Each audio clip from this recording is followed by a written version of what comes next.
Yves Lalumière, PDG de Tourisme Montréal, à prendre la parole.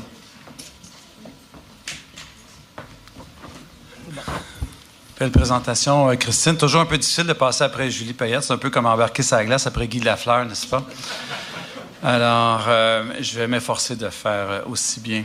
Alors, je voudrais d'abord féliciter Mario et puis le Vieux-Montréal, parce que vraiment, quand je suis arrivé, ça fait pas longtemps, ça fait environ 9 semaines que je suis arrivé à la barre de Tourisme Montréal pour remplacer, ou pas remplacer, mais succéder à Charles Lapointe. La première personne que j'ai rencontrée, Mario était un de ceux-là, puis j'ai trouvé très, très dynamique. Et puis, je sens que vous êtes en bonne main avec Mario. Puis j'ai rencontré aussi beaucoup de restaurateurs. La semaine passée, on a fait un petit tour des restaurateurs dans le cadre de Montréal à table, qui est un vif succès, spécialement dans le Vieux-Montréal, où ils ont connu une hausse de 25 à 30 du nombre de personnes qui viennent à Montréal. Puis c'est un peu notre rôle chez Tourisme Montréal.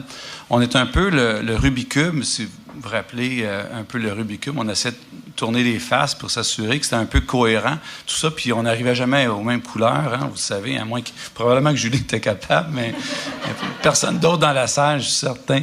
Alors, on est un peu le Rubik's Cube et aussi, dans le jeu d'art, un peu le bullseye, si vous voulez. On est l'entremetteur de tous ces gens-là qui travaillent au niveau de Montréal, vous l'avez vu aujourd'hui. Alors, pour nous, les projets, ça nous connaît, tout le monde vient à nous, hein, que ce soit les événements culturels, que ce soit les événements sportifs, que ce soit les congrès, comme Christine l'a mentionné. Alors, nous, on a un rôle très important pour l'évolution du tourisme à Montréal.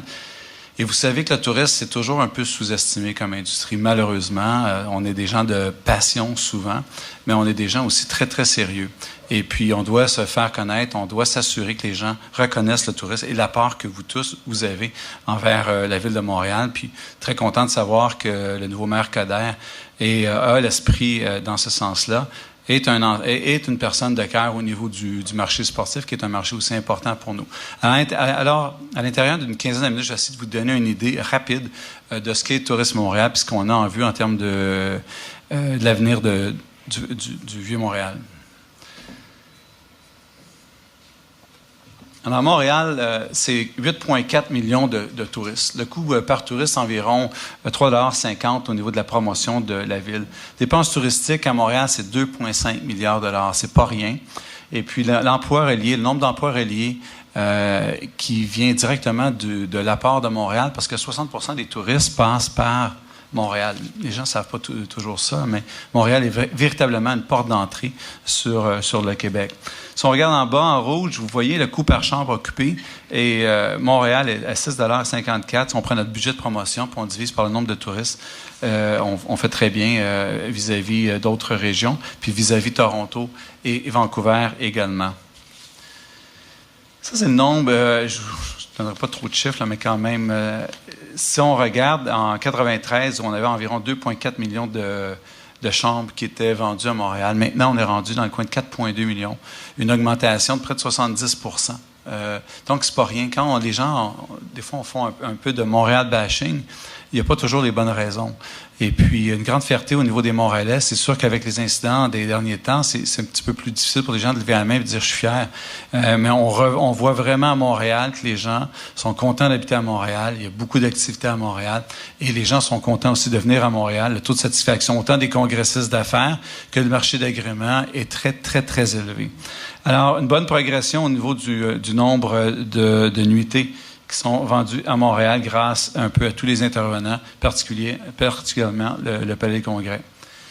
Coût total par touriste, environ 4 $. Coût total par visiteur, 1,27 $. Le nombre de journalistes accueillis, près de 300 chaque année. Ce qui est intéressant de voir, c'est qu'on double le nombre de fans à Montréal que Toronto. Alors finalement, on les bat sur une chose, on a le plus de fans que Toronto en a au niveau de...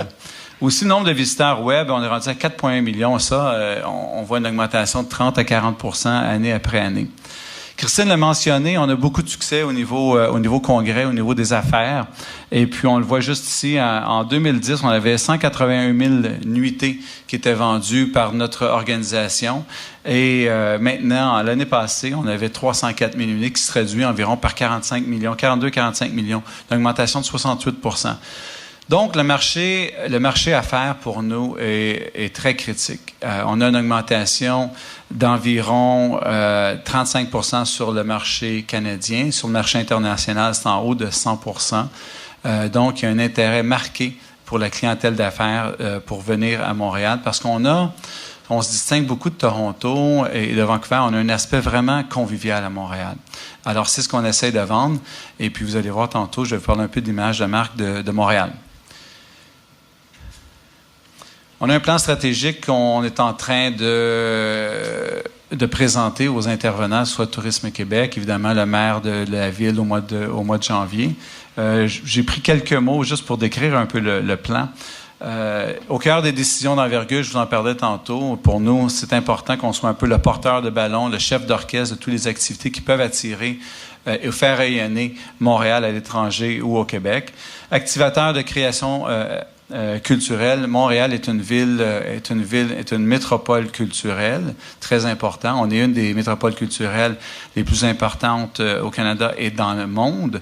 Et maintenant, on est en train de s'attaquer aussi au marché sportif, qui est un marché aussi très intéressant pour la ville. On n'est pas une ville comme je mentionne, hardware. Hein, c'est pas comme Londres, Paris, Rome, où ils ont des grands produits touristiques, mais on est une ville software. On est une ville intelligente, on est une ville de culture, on est une ville qui est passionnée. Alors ça nous distingue beaucoup et on est un incubateur à Montréal pour ces activités-là. Que ce soit donc le festival de jazz, le Grand Prix F1, je pense qu'il y a aussi un festival qui s'appelle Juste pour rire, je ne suis pas certain. Ces festivals-là, c'est important pour nous, mais ce qu'on doit faire, c'est accroître notre performance au niveau de l'attrait du nombre de touristes qu'on va chercher à Toronto, à Ottawa, à Boston, à New York. Alors, c'est important pour nous de l'argent neuf pour Montréal. Donc, quand on supporte les événements, et on continue de les supporter, évidemment, de façon très importante, que ce soit Montréal en lumière. Alors, vous savez, on est une ville de festival, on est une ville festive. Ça, c'est très important à l'image de Montréal. Agilité opportuniste commerciale sans précédent. On doit être d'attaque, on doit être un peu l'animal de proie pour aller chercher les touristes partout où ils se trouvent. Alors, ça veut dire que si Toronto a les Jeux panaméricains en 2015, puis tu arrives à l'aéroport de Toronto, puis c'est marqué sur tous les écrans, ben nous, il faut s'assurer qu'on va mettre des bons clés, on va chercher ces gens-là qui vont à Toronto pour les assurer qu'ils s'en viennent à Montréal après ça. Alors, on doit être beaucoup plus agressif pour aller... Au niveau des congrès, on est déjà pas mal agressif, mais on doit maximiser les dollars qu'on a pour attirer ces congrès-là, mais aussi au niveau du voyageur individuel. Alors, s'il y a des événements qui se font à Québec, si on a des croisières à Québec, comme Nathalie le mentionnait, qu'est-ce qu'on fait pour s'assurer que ces gens-là maximisent le nombre de dollars? On passe une demi-nuit, pas une demi-nuit, une demi-semaine, une demi-nuit, je sais pas c'est quoi une demi-nuit. Beau lapsus. Beau lapsus. Gilbert, là, c'est peut-être... Moi, je ne sais pas. Alors, comment on fait? C'est facile, celle-là. Attends que j'aille le micro, tu vas voir. Comment on fait pour s'assurer la part de marché du wallet, du portefeuille, puis la part de marché aussi du cœur? Hein? Parce qu'à Montréal, c'est le cœur, puis c'est aussi l'aspect business. Alors, à la Montréal, c'est un peu le slogan qu'on a. Il faut maintenant développer notre image au niveau corporatif davantage. Donc, jouer contre Toronto, un peu comme les Canadiens jouent contre les Maple Leafs, être très, très tactique à ce niveau-là. Puis on doit apprendre à être plus commercial comme approche, comme ville, et travailler davantage ensemble. Alors, s'il y a une croisière, s'il y a un navire qui est à Montréal, puis qu'on pense qu'il va juste passer une demi-journée ici, ben on est dans l'erreur. Il faut connaître ce marché-là pour savoir qu'il passe une journée et demie, puis que ces gens-là payent en moyenne 5, 6, 7, 8 000 $. Ils sont ici pour dépenser. Alors, combien d'entre vous ont fait une croisière dans leur vie? Levez votre main. Bon, c'est ça. À peu près le ratio, c'est toujours à peu près ça, 20%. Alors, vous le savez comment le comportement du croisiériste. Alors, les gens qui débarquent du navire, il faut s'assurer qu'ils s'en vont voir le musée Pointe-à-Calière, Marguerite Bourgeois, doit aller évidemment au Centre des sciences. Puis qu'est-ce qu'on fait pour s'assurer que c'est le plus facile, le plus fluide possible pour qu'ils partent d'un endroit à un autre? Hein. C'est la même chose pour le Grand Prix F1, qui est un événement de retombée mondiale, qui est le numéro 1 en termes de retombée de 90 millions pour Montréal. Qu'est-ce qu'on fait pour s'assurer que ces gens-là, quand ils ont fini avec la course, la fin de semaine, bien, ils viennent dans le Vieux-Montréal, viennent prendre un bon repas. On était on faisait la visite de certains restaurants la semaine passée, puis les gens nous disaient, bien, écoutez, on en a eu des gens de la croisière, puis c'est des gens qui ont bien dépensé dans nos restaurants. Alors, pour nous, c'est bien important de maximiser les dollars à destination et la durée de la destination. Attractivité de Montréal.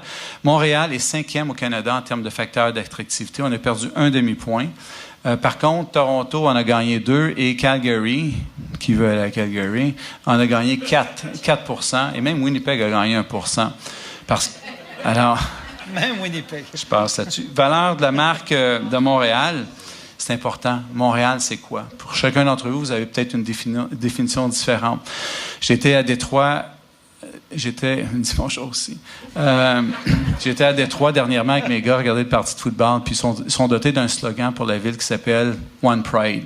Si vous le savez, à Détroit, c'est très difficile de ce temps-là. Alors, ils ont dit, hey, nous autres, on est fiers, on va remonter ça. Boston Strong. À Montréal, il faut trouver un élément rassembleur pour la ville. Et ça peut être Montréal pur, Montréal total, Montréal convivial, peu importe c'est quoi. On doit se rassembler alentour de ça, que ce soit Montréal International, la Chambre de commerce et tous les intervenants de Montréal. Alors, je ne passerai pas le plan stratégique. Je veux juste vous dire qu'on en a un. On sait où on s'en va également. Alors, je vous dis tout simplement, catalyser le développement de l'offre touristique au niveau de la fibre montréalaise, orchestrer une plus grande agilité commerciale, première destination congrès à faire, on l'est déjà au niveau associatif, comme Christine le mentionnait. Les créneaux, on a 5 créneaux qui sont, il faut que je me rappelle, la famille, les festivals, la gastronomie. Ensuite de ça, on a, il manque un autre aussi, affaires, évidemment le marché, le mid-market. Ça, pour nous, dans le Vieux-Montréal progressif, ce que j'ai parlé au gueuleton touristique la semaine passée, puis pour moi, c'est le plus beau, c'est le plus nouveau Vieux-Montréal en Amérique du Nord. Souvent, on a une connotation un peu différente du Vieux-Montréal, mais on a le plus beau Vieux-Montréal en Amérique du Nord, puis je pense qu'on devrait le faire connaître davantage, qu'on est vraiment un quartier très progressiste.